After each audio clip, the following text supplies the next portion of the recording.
कहानी शुरू होती है एक पपेट थिएटर से, जहां बेस्टर नाम का एक पपेट मास्टर लोगों को अपना पपेट शो दिखा रहा होता है। वो इस काम में बहुत ही माहिर था। वो एक मैजिकल डिस्क की मदद से उन पपेट्स में जान डाल देता था, जिसकी वजह से लोगों को उनका परफॉर्मेंस बहुत पसंद आता था। पर बेस्टर के और अच्छा बनने की जिद ने उसमें घमंड और लालच पैदा किया। वो अब शहर के सारे लोगों को भी उस डिस्क की मदद से पपेट बना देना चाहता था, ताकि वो सबको अपनी मर्जी के हिसाब से कंट्रोल कर सके। उसके पास 3 पपेट्स थे, जिनके नाम थे ग्रम्पी, ब्रेनली और डिम्पिट। वो सारे पपेट्स बेस्टर को उस डिस्क से छेड़छाड़ करने से मना करते हैं, क्योंकि उन्हें नहीं पता कि उस डिस्क में चेंजेस करने से क्या होगा। पर बेस्टर उनकी एक नहीं सुनता है, और वो उस डिस्क में कुछ चेंजेस करके उसे ऑन कर देता है। उस डिस्क के ऑन होते ही वहां लाइटनिंग होने लगती है, और देखते ही देखते बेस्टर का हाथ अचानक से बड़ा हो जाता है, जो देखने में किसी लकड़ी का बना हुआ लग रहा था। वो अब बहुत ही बड़ा हो चुका था। वो हंसने लगता है। उसे इस रूप में देखकर वो तीनों पपेट्स भी बहुत डर रहे होते हैं। अब यहाँ से सीन शिफ्ट होती है, और हम हार्वी नाम के एक लड़के को देखते हैं, जो अपने डॉग जेरी के साथ अपनी साइकिल से स्टंट करता हुआ अपने घर पहुंचता है। वहां उसे उसकी दोस्त मोनिका मिलती है।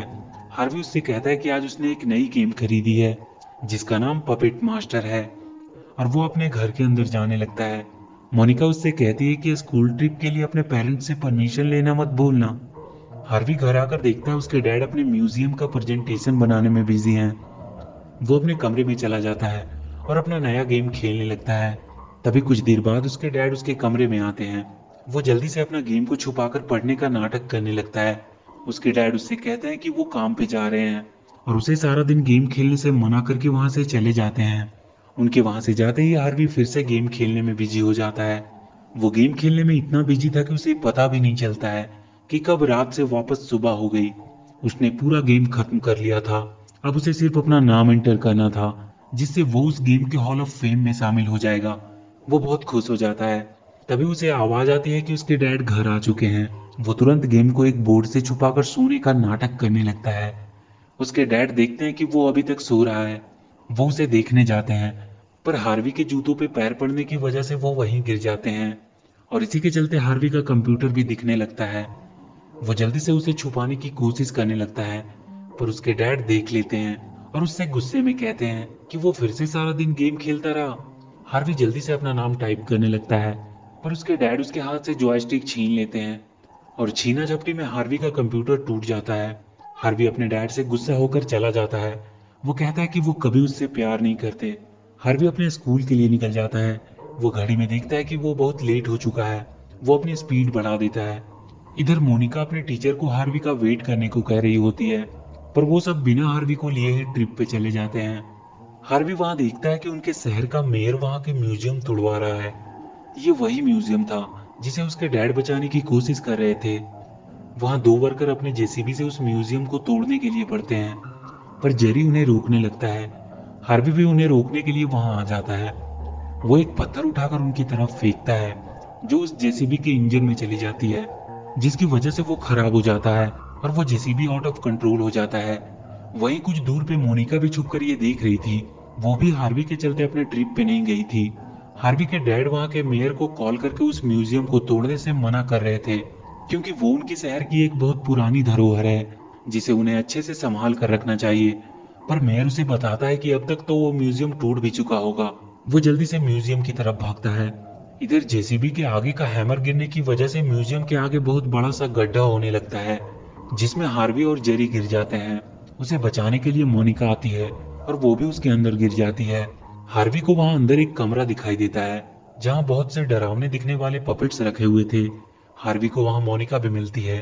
तभी हार्वी को वहां दीवार पे एक डिस्क दिखाई देता है, जो उसे उसके जॉयस्टिक की तरह ही लगता है। वो उसे वहां से निकाल लेता है और उसे ऑन कर देता है।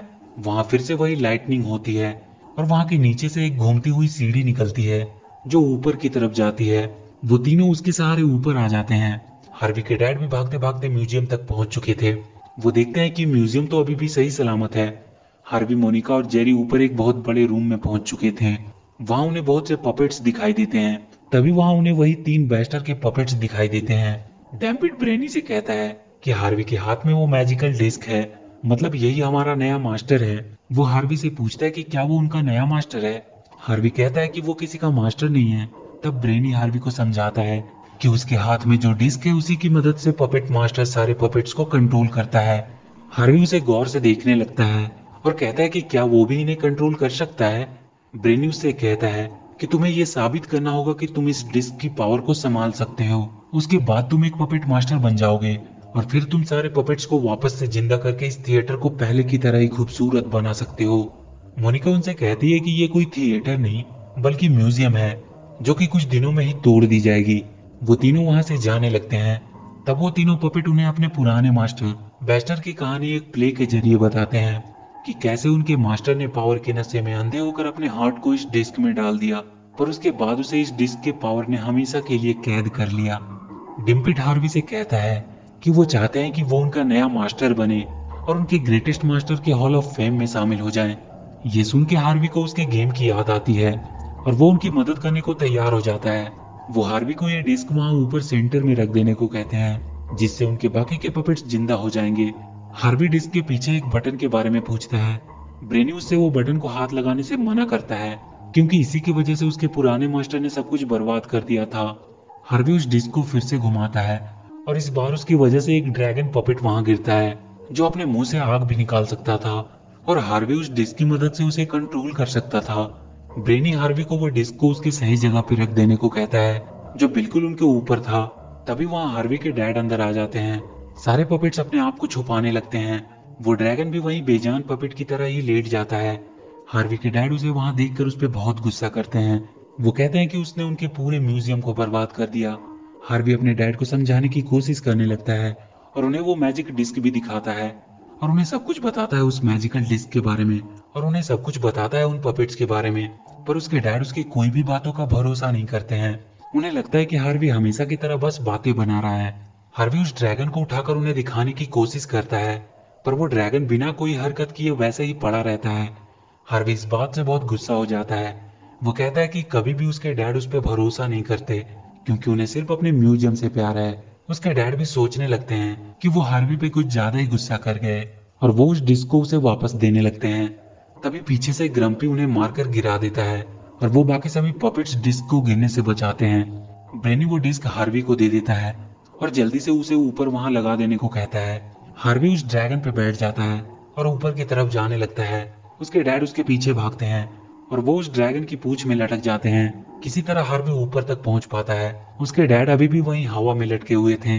वो हार्वी को मना कर रहे होते हैं पर हार्वी उस डिस्क को वहां सेंटर में लगा देता है जिसके बाद वो पूरा म्यूजियम ऊपर आसमान की तरफ जाने लगता है।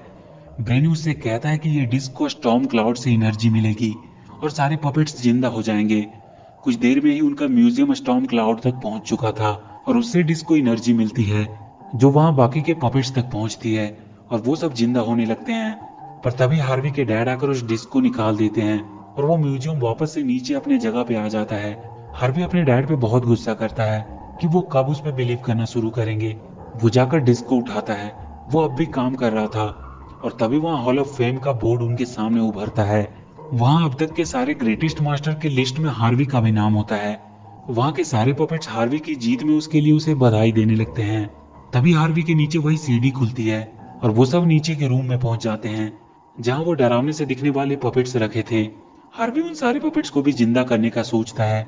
सब उसे ऐसा करने से मना करते हैं पर हार्वी कहता है कि वो अब एक मास्टर है इसलिए वो इन सबको भी जिंदा करेगा। वो उन सबको जिंदा करने की कोशिश करने लगता है पर वो डिस्क काम नहीं कर रहा था। वो उस डिस्क के पीछे के बटन को दबा देता है। उसके ऐसा करते ही वहां नीचे से एक बॉक्स निकलता है जिसमें उन पपेट्स का पुराना मास्टर बेस्टर होता है। बेस्टर अपने पावर से वहां के पपेट्स को जिंदा करने लगता है जो सब उसके गुलाम थे।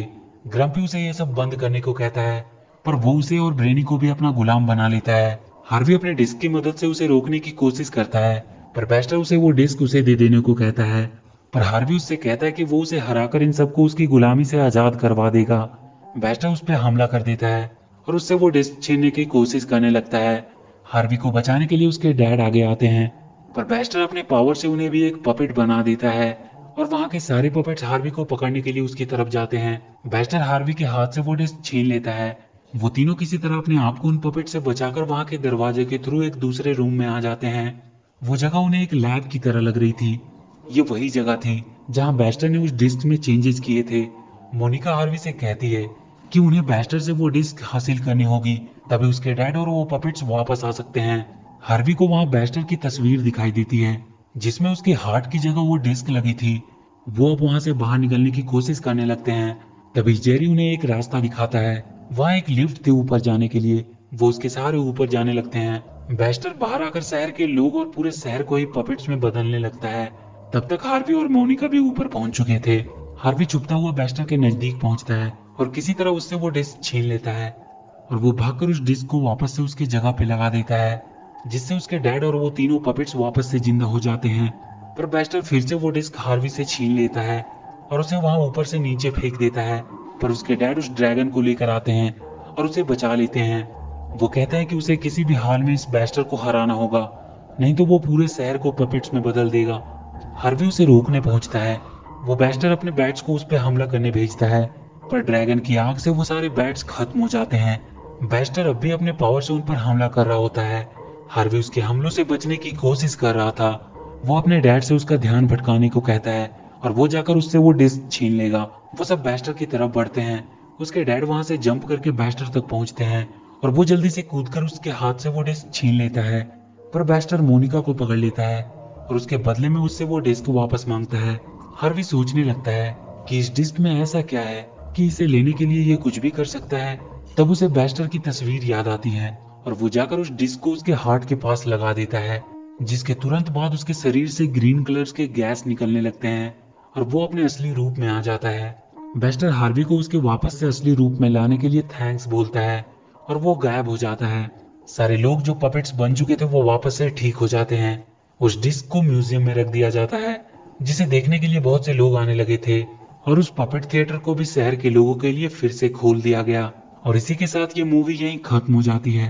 तो वीडियो अगर अच्छी लगी हो तो please do like and share the video and please subscribe to my channel and press that bell icon.